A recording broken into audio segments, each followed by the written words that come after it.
toi, tu as racheté le monde.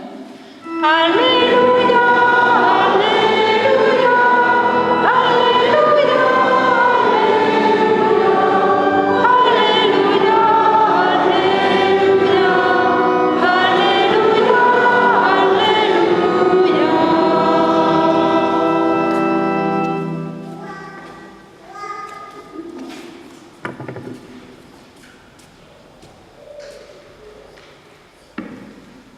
Le Seigneur soit avec vous.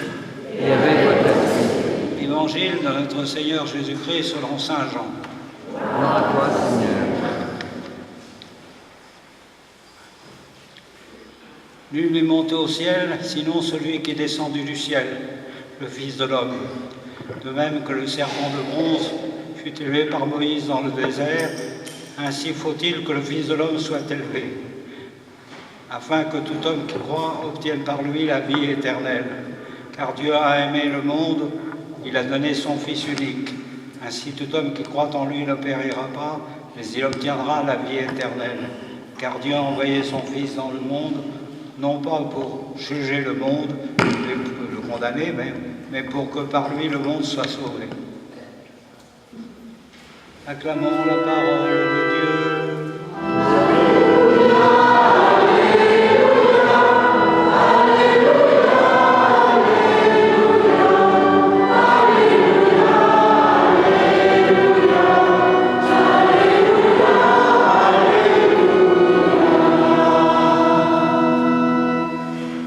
Voilà, j'ai reçu l'autorisation de prêcher assis et je vais en profiter.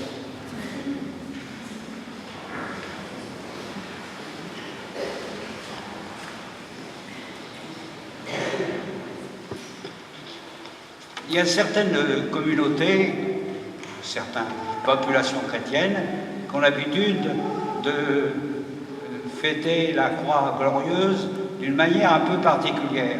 J'ai eu l'occasion d'y assister. Et alors la croix étant le rubané, de multicolore, et puis on distribue des dragées, comme on le fait le jour du baptême. J'ai trouvé ça curieux et ça m'a un peu choqué, j'ai dit, parce que pour moi, qu'est-ce que c'est? Pour vous, par exemple, la croix représente la peine, la souffrance, enfin, l'échec. Et voilà qu'au fond, on en fait une gloire. Ça remet pas mal de choses en cause.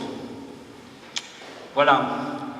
Et aujourd'hui, dans l'évangile de Saint Jean, vous avez remarqué que d'habitude, on lit l'évangile de Saint Matthieu cette année, et cette année, là, on a pris l'évangile de Saint Jean.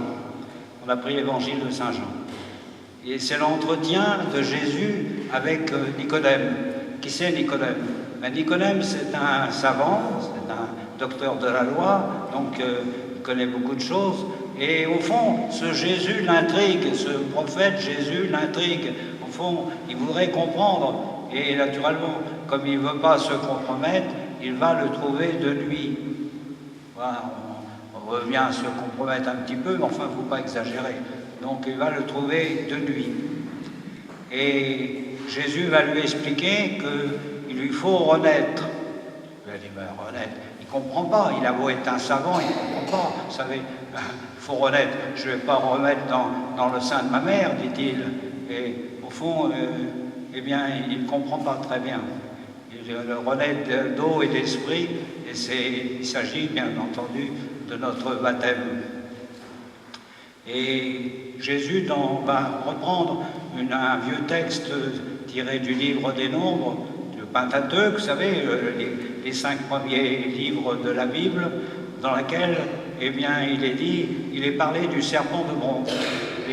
Les Hébreux étaient dans le désert et allaient vers la terre promise, peut-être, étaient sortis de l'esclavage d'Égypte.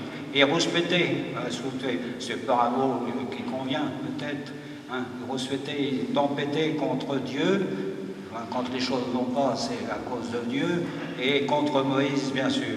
Voilà, pourquoi nous avoir fait sortir d'Égypte pour mourir dans ce désert où il n'y a pas à manger, il n'y a pas à boire, etc. Voilà, ils respectent. Et ensuite, ils sont mordis par des serpents qui sont nombreux. Voilà. Et Dieu dit à Moïse, eh ben, élève un serpent de bronze, et celui qui regardera, qui sera mordu et qui regardera le serpent élevé sur un mât, eh bien, sera préservé, sera guéri.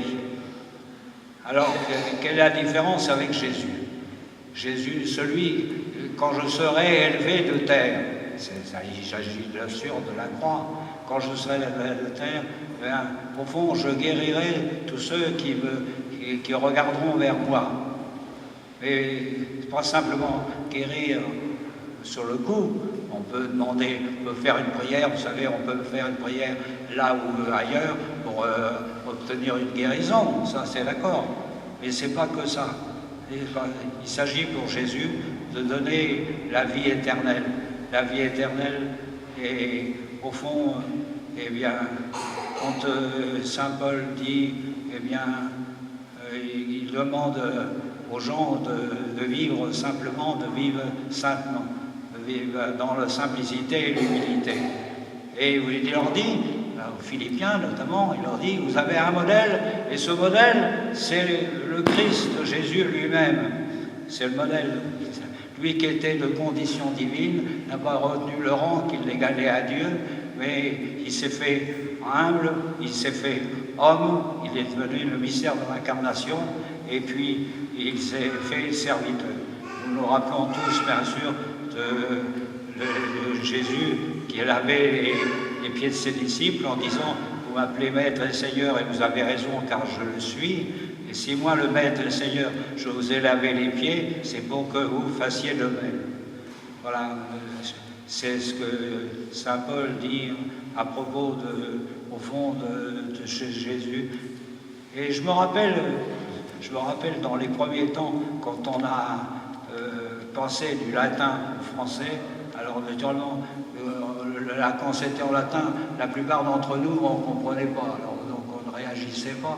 Et quand on est passé au français, je me rappelle à Chartres, il y avait des gens qui tempêtaient, qui rouspétaient en disant qu'on manquait de respect à notre Seigneur Jésus-Christ. On manquait de respect parce qu'au fond, on en avait fait un serviteur. Mais au fond, c'est Jésus lui-même qui a voulu être au service et qui a voulu être serviteur, et pour nous inviter, pour nous inciter nous-mêmes à être serviteurs à la suite de Jésus. Et si nous ne savons pas très bien comment nous y prendre, si nous ne savons pas ce que nous devons faire exactement, eh bien, nous n'avons qu'à nous tourner vers la croix de Jésus, et cette croix de Jésus nous donnera toutes les réponses. Amen.